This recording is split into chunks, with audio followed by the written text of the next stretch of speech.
The Defiant Entrepreneurs: How Black Women Are Rewriting the Rules of Business Against All Odds. Thank you all for being here today. I'm truly honored to share this stage and these ideas with you. Recently, I had the extraordinary privilege of interviewing Victoria H., a visionary leader whose work has fundamentally transformed how we understand Black women's entrepreneurship in America. Victoria isn't just documenting a movement, she's helping to fuel it. Her research, advocacy, and mentorship have created pathways for countless Black women to turn systemic barriers into launching pads for revolutionary business ventures. Her insights have challenged conventional wisdom about success, resilience, and the true nature of entrepreneurial spirit in communities that have been historically marginalized. What I'm about to share with you today will likely challenge everything you think you know about economic empowerment, resilience, and the future of American business. It might make you uncomfortable. It should, because comfort has never been the catalyst for meaningful change. Let me start with a statistic that stopped me in my tracks during my conversation with Victoria. Between 2014 and 2019, businesses owned by Black women grew by an astonishing 50%. 50%. This represents the highest growth rate of any female demographic in America. Now, pause for a moment and consider the context of this growth. During this same period, Black women continue to face the highest unemployment rates among all women. They continue to encounter discriminatory lending practices, limited access to venture capital, and persistent wage gaps that make building startup capital nearly impossible. This isn't just counterintuitive, it's revolutionary. The very demographic facing the most significant barriers in traditional employment is simultaneously leading the charge in creating their own economic ecosystems. This isn't happening despite the obstacles. In many ways, it's happening because of them. When traditional doors remain locked, these women aren't waiting for someone to hand over the key. They're building new doors entirely. They're redefining what opportunity looks like. They're transforming rejection into redirection. Victoria shared with me the story of the African Women's Entrepreneurship Program, an initiative that perfectly illustrates this phenomenon. This program wasn't created as a charity, it was established as a response to the specific systemic challenges faced by African women entrepreneurs: limited access to capital, restricted networking opportunities, cultural barriers to business leadership. One participant, Amara, had been rejected by 17 different banks when seeking a loan for her textile business. 17 rejections. Most people would have given up. Amara didn't. Through this program, she found mentorship, alternative funding sources, and a community of women facing similar challenges. Today, her business employs 27 people, primarily other women from her community. This program has facilitated hundreds of similar success stories. But what's most striking isn't just the individual triumphs, it's how these women approach success itself. For them, success isn't measured solely by profit margins or market share. It's measured by how many others they can bring along with them, how many jobs they can create, how many doors they can open for the women coming behind them. This represents a fundamental shift in how we conceptualize entrepreneurship. It's not just about individual achievement, it's about collective elevation. The National Association of Women Business Owners provides another powerful example of this principle in action. For decades, Now Bibo has advocated for women business owners, providing resources and lobbying for policy changes that address gender based discrimination and underrepresentation in business leadership.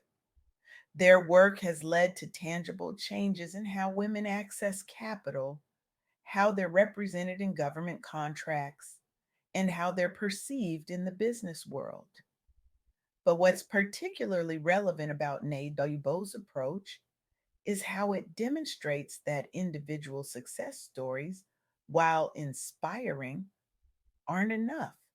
Systemic change requires collective action, advocacy, and persistent pressure on the structures that maintain inequality.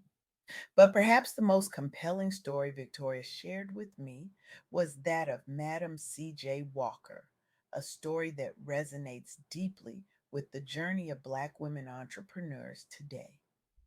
Born to formerly enslaved parents in 1867, Madam C.J. Walker faced racial and gender barriers that would seem insurmountable by today's standards. After developing a scalp disorder that caused her to lose her hair, Walker created a line of hair care products specifically designed for Black women, a market that had been entirely ignored by mainstream companies. What began as a personal solution transformed into a business empire that made her America's first female self made millionaire. But Walker's true legacy isn't just in her personal triumph, it's in how she deliberately created opportunities for other Black women. She employed thousands of women as sales agents, offering them unprecedented economic independence at a time when their options were severely limited. I am not satisfied in making money for myself, Walker once said. I endeavor to provide employment for hundreds of women of my race. This philosophy, this commitment to lifting as you climb, remains at the heart of Black women's entrepreneurship today. These stories illuminate three key insights that Victoria emphasized throughout our conversation. First, resilience in entrepreneurship isn't just about perseverance, it's about transformation. Despite facing higher unemployment rates and significant barriers to traditional employment, Black women are increasingly turning to entrepreneurship, creating opportunities where none existed before. This isn't just adaptation, it's innovation, it's leadership, it's revolution. Second, we must acknowledge the systemic challenges that necessitate this resilience. The persistent unemployment and wage gaps faced by Black women highlight the need for structural changes to address these inequities. While we celebrate entrepreneurial success, we must not use it as an excuse to ignore the systems that make such extraordinary resilience necessary in the first place. And third, empowerment through community isn't just a nice addition to business success, it's fundamental to it. The success of Black women in business is often supported by networks and organizations that provide mentorship and advocacy. This emphasizes that we rise together, not alone. What Victoria helped me understand is that Black women entrepreneurs aren't just building businesses, they're building entirely new paradigms of success. They're demonstrating that the most effective path forward isn't always the most obvious one. This brings me to a critical question.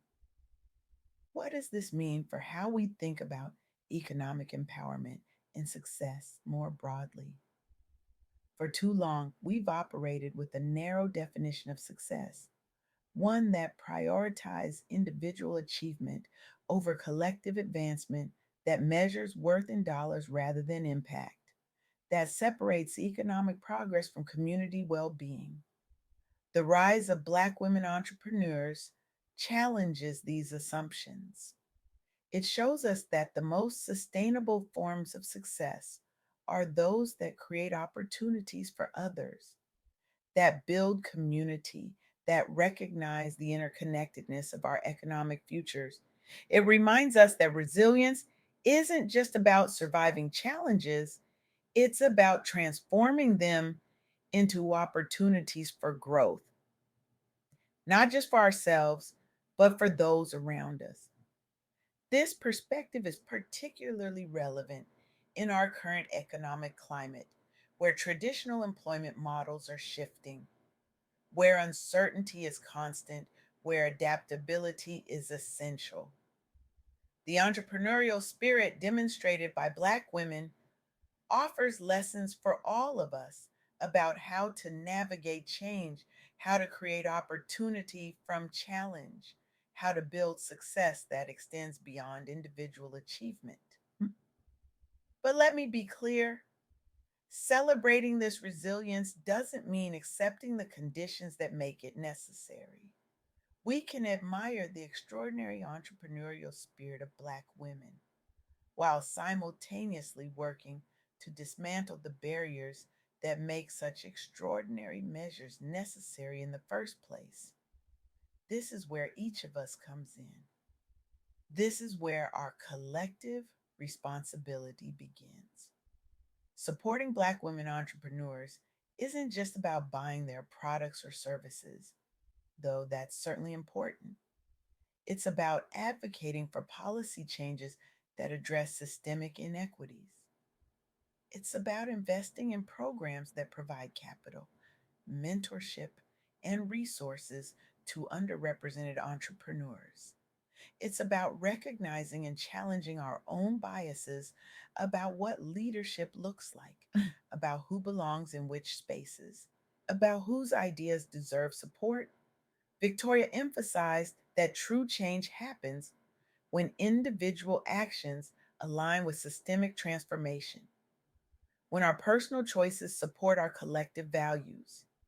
So I ask you today, what will you do with this knowledge? How will you respond to the revolution that's already underway?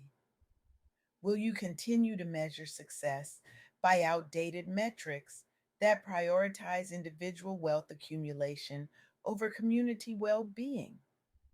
Or will you embrace a new paradigm that recognizes the power of collective elevation?